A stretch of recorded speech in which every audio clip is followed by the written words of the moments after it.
नमस्कार साथियों, NMF news देख रहे हैं आप। आपके साथ मैं हूं अनुपम प्रसून। तालिबान ने अफगानिस्तान पर पूरी तरह से साल 2021 में कब्जा किया और अब स्थिति यह है कि तालिबान अफगानिस्तान में एक ऐसा इंफ्रास्ट्रक्चर बना रहा है जिसने पाकिस्तान और उसके आसपास के उसके जितने पड़ोसी देश हैं उन सब में खलबली पैदा कर दी है। अफगानिस्तान के सारे पड़ोसी देश परेशान हैं कि हमको मिलने वाले पानी पर कहीं अफगानिस्तान का एकाधिकार तो नहीं हो जाएगा।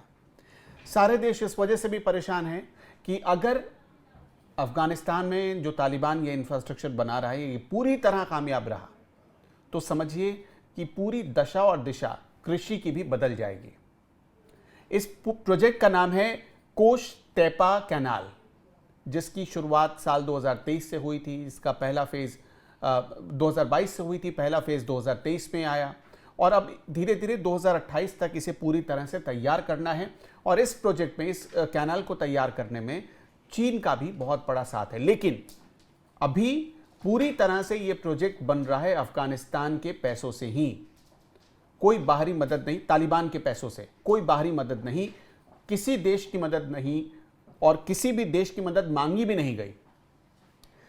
चीन की नज़र थी अफगानिस्तान में जो मिनरल्स पाए जाते हैं उनके ऊपर, अफगानिस्तान में जो जितने खनिज संपदा मिलते थे उनके ऊपर चीन की नज़र थी। लेकिन इस प्रोजेक्ट को अगर सफलतापूर्वक पूरा कर लिया अफगानिस्तान ने तो चीन का कोई वजूद नहीं रहेगा, ऐसा माना जा रहा है। मेरे सहयोगी पंकज मेरे साथ जुड़ रहे हैं।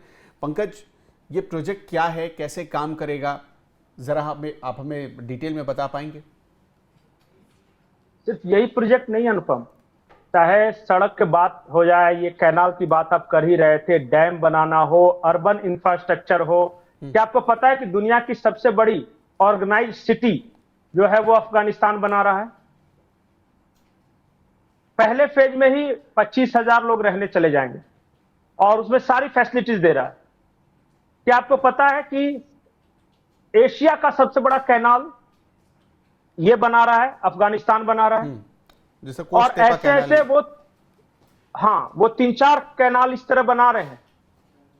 दिक्कत कहां है मैं आपको बता रहा हूं। जो इंफ्रास्ट्रक्चर का वो विकास कर रहे हैं या कुछ भी कर रहे हैं, अफगानिस्तान में टोटल काम जो हो रहे हैं सिर्फ 2 देश मिलकर कर रहे हैं, चाइना और इंडिया। ये दोनों कर रहे हैं। जो हेलमंड नदी वाला प्रोजेक्ट है वो इंडिया कर रहा है। उससे दुखी कौन है? तो पाकिस्तान। वो कह रहा है कि 20% पानी का फ्लो कम हो जाएगा। तो ऐसा नहीं है कि सिर्फ इंडस नदी के द्वारा ही पाकिस्तान को मार रहा है, तालिबान को मदद भी कर रहा है। हेलमंड नदी पे वो जो डैम बना रहे हैं उससे 3,000 एकड़ जमीन जो है वो सिंचित होनी है।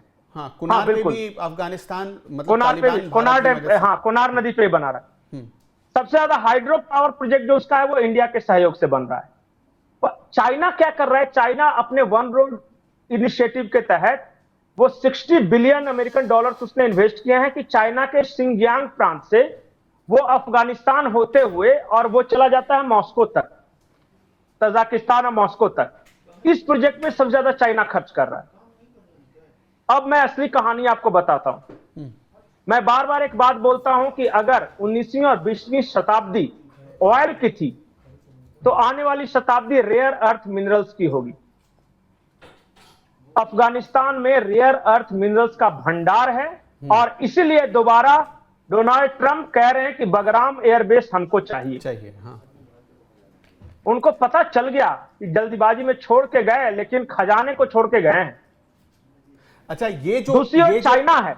हाँ, ये जो प्रोजेक्ट अभी जो 2-3 प्रोजेक्ट अफगानिस्तान में चल रहे हैं, इनका जो फर्स्ट फेज और सेकंड फेज जैसे ही कामयाब हुआ उसी के बाद से अमेरिका और मतलब तिलमिलाया हुआ है। अमेरिका तो ये समझ रहा था कि अफगानिस्तान में क्या कर पाएगा तालिबान, उसी तरह बंजर जमीन रह जाएगी। लेकिन अमेरिका की सोच को तालिबान ने पूरी तरह बदल दिया।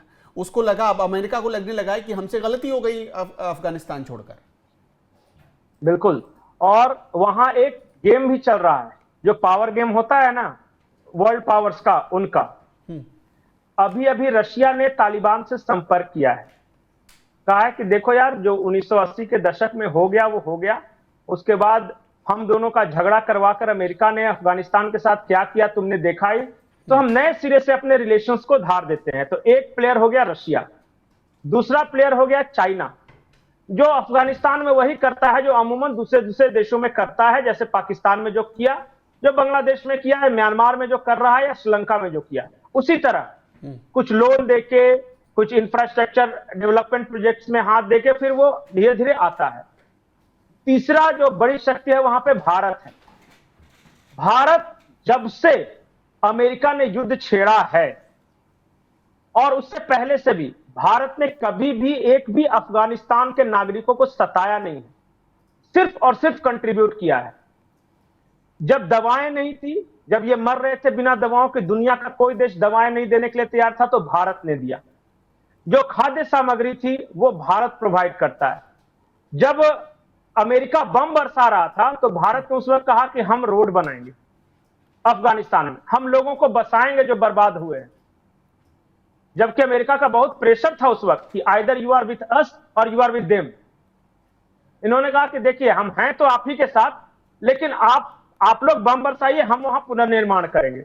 इसलिए गुडविल है।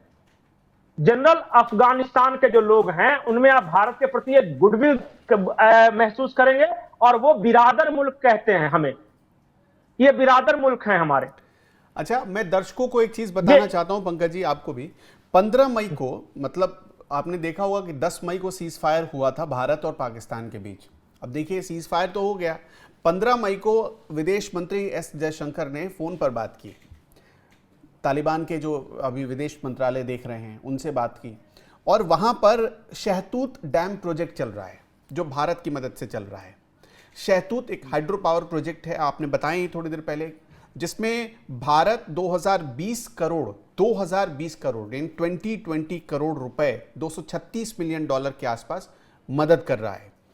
और इससे पहले कोनार डैम पे जो पावर प्रोजेक्ट चल रहा है, हाइड्रो पावर प्रोजेक्ट, उसमें भी भारत मदद कर रहा है। और अगर कोनार का डैम तैयार हो गया तो समझिए 17% पानी पाकिस्तान को जाना बंद, अफगानिस्तान से, भारत से नहीं, अफगानिस्तान से। मतलब भारत की पूरी तैयारी है कि पाकिस्तान की सप्लाई चेन रोक दो। और अफगानिस्तान ने उस वक्त भी कहा, आज भी अफगानिस्तान कह रहा है कि हमारा पानी के ऊपर पाकिस्तान से कोई समझौता नहीं है, हम पाकिस्तान को पानी देंगे नहीं, ये अफगानिस्तान का स्टैंड हो गया है। बिल्कुल। और एक बात और है कि भारत अफगानिस्तान के बीच जो रिश्ता है ना, उसमें दोनों का स्वार्थ भी है। भारत का स्वार्थ यह है कि हम चाबहार पोर्ट जो डेवलप कर रहे हैं वो अब अफगानिस्तान से लेके तजाकिस्तान होते हुए हमको रशिया तक पहुंचना है। अभी रशिया से जो भी माल हम मंगाते हैं वो घूम के हमें समंदर से मंगाना पड़ता है, और फिर बीच में वो जो कैनाल आता है, शायद वो कैनाल एक है कैनाल जिसको वजह से हमेशा एक डर बना रहता है कि उस पे जो है वो हुती विद्रोही ना अटैक कर दे या ये। तो भारत चाह रहा है कि किसी तरह हम बाय लैंड रशिया से एक बार जुड़ जाएं, और सिर्फ रशिया से नहीं जुड़ेंगे, मिडिल ईस्ट के सारे देशों के साथ जुड़ जाएंगे। उस लिहाज से यह प्रोजेक्ट बहुत महत्वपूर्ण है। दूसरा, भारत की कोशिश यह है कि अफगानिस्तान एक बार अगर वहां हमारा दोस्त हो गया तो आप देखिएगा कि पीओके के बाद गिलगिट बाल्टिस्तान और अफगानिस्तान शुरू होता है। हमारा प्रोजेक्ट पीओके ओपन है। एक बार पीओके हमारे पास आया ना तो हम सीधे अफगानिस्तान में जुड़ेंगे और बाय रोड हम पहुंच जाएंगे मिडिल ईस्ट। ये बहुत पुराना सिल्क रूट है, व्यापार का रास्ता। जब हमारे पूर्वज थे ना तो इसी रास्ते व्यापार हुआ करता था, और सारा उधर से अरब से अरबी नस्ल के घोड़े, तलवार वगैरह हमारे यहां आते थे, और हमारे यहां से मसाले ले जाते थे और वो जाके यूरोप तक पहुंचाते थे, और मिडिल ईस्ट के कंट्रीज जो आज पुराना रशिया है ना, यूएसएसआर वाला। एक बार ये सिल्क रूट खुल गया ना तो आपको काराकोरम हाईवे के बारे में पता होगा। भारत से महज काराकोरम हाईवे की दूरी 56 किलोमीटर है, मात्र 56 किलोमीटर। बस वहां हमें टच करना और वी आर वेल कनेक्टेड। चलिए, तो कभी वो मैप देखिएगा, अच्छा, दूसरी बात रीड कीजिएगा। हाँ, तालिबान ने ये बात साबित करके दुनिया को दिखाया है कि कभी किसी को छोटा आंकने की गलती मत करना। ये जो प्रोजेक्ट हम आपको बता रहे हैं, जो अलग अलग प्रोजेक्ट चल रहे हैं, उसमें तो इसने अलग अलग देशों से मदद ली, जैसे कुछ प्रोजेक्ट चीन की मदद से बन रहे हैं और कुछ भारत की मदद से। लेकिन जो डैम इस वक्त जिसको ऐतिहासिक डैम माना जा रहा है, जिस डैम को लेकर चारों तरफ चर्चा है, उस डैम में तालिबान ने खुद अपने फंड से उसको तैयार किया है। करीब 262 किलोमीटर लंबा वो एक कैनल, नहर तैयार हो रहा है और वो रूट ट्रेड का भी रूट हो जाएगा। वो रूट ट्रेड का जब होगा तो अफगानिस्तान, और कहा जा रहा है कि अफगानिस्तान की जो खेती है, जो मरी हुई है इस वक्त, उसको पानी मिल सकेगा और अचानक मतलब फसलों की पैदावार में ज़बरदस्त बढ़ोतरी हो सकती है। अफगानिस्तान में खेती की संभावना बढ़ सकती है, ये कहा जा रहा है। जी पंकज जी। एक जी और देखिए, स्ट्रेटजिक लोकेशन, पाकिस्तान आज तक इस गुमान में है कि हम स्ट्रेटजिकली उस लोकेशन पे बैठे हुए हैं जहां दुनिया को हमारी जरूरत पड़ेगी ही। चाइना को जरूरत पड़ेगी तो चाइना हमें पैसा देगा, अमेरिका को जरूरत पड़ेगी तो अमेरिका हमें पैसा देगा। ठीक यही बात अफगानिस्तान पे भी लागू होती है। अफगानिस्तान का लोकेशन कुछ ऐसा है कि अगर अमेरिका को ईरान से भी वॉर करना है तो अफगानिस्तान की जरूरत पड़ेगी, अगर चाइना के साथ कुछ हुआ तो अफगानिस्तान की जरूरत पड़ेगी, इंडिया जैसे बड़े देश के साथ हुआ तब अफगानिस्तान की जरूरत पड़ेगी, मिडिल ईस्ट में तजाकिस्तान, किर्गिस्तान, रशिया तक अगर उधर भी कुछ प्रॉब्लम हुआ तो अफगानिस्तान की जरूरत पड़ेगी। Afghanistan is the centre of Jio politics.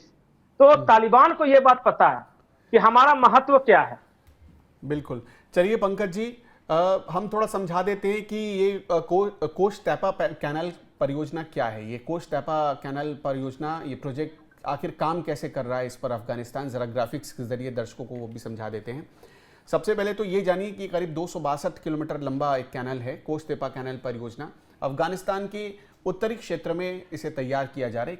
262 kilometre लंबा विशाल नहर, 285 किलोमीटर लंबा। इस परियोजना का निर्माण दरअसल साल 2022 में तालिबान सरकार के द्वारा शुरू किया गया था। ये परियोजना अमू दरिया नदी के ऊपर नदी से पानी मोड़कर रेगिस्तान को हरा भरा करेगा। 2022 में तालिबान सरकार ने इसका निर्माण शुरू किया। फर्स्ट फेज 2023 में, सेकेंड फेज 2024 में पूरा हुआ।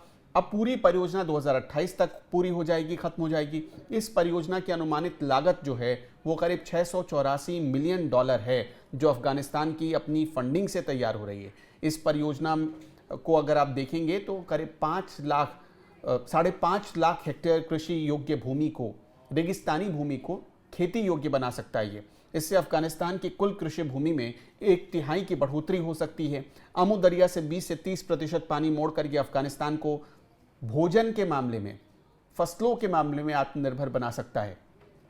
इस परियोजना से अफगानिस्तान अनाज निर्यातक बन सकता है। अभी तक वो दूसरे देशों पर निर्भर करता है। सालाना 500 मिलियन कमाई कर सकता है, हजारों नौकरियां पैदा कर सकता है, कृषि क्षेत्र में बूम आ सकती है और करीब 2 लाख लोगों को इस कैनाल से, 285 किलोमीटर लंबे कैनाल से रोजगार भी मिल सकता है। तो ये है कोश तैपा कैनाल, जो कि पूरी तरह तालिबान के फंड से तैयार हो रहा है। तालिबान में, यानी पाकिस्तान जो बार बार आंख दिखाता था ना अफगानिस्तान को, उसको भी जवाब दिया है तालिबान ने एक तरीके से कि छोटा समझने की भूल मत करना, और अमेरिका को भी बताया, एक मैसेज पहुंचाया है।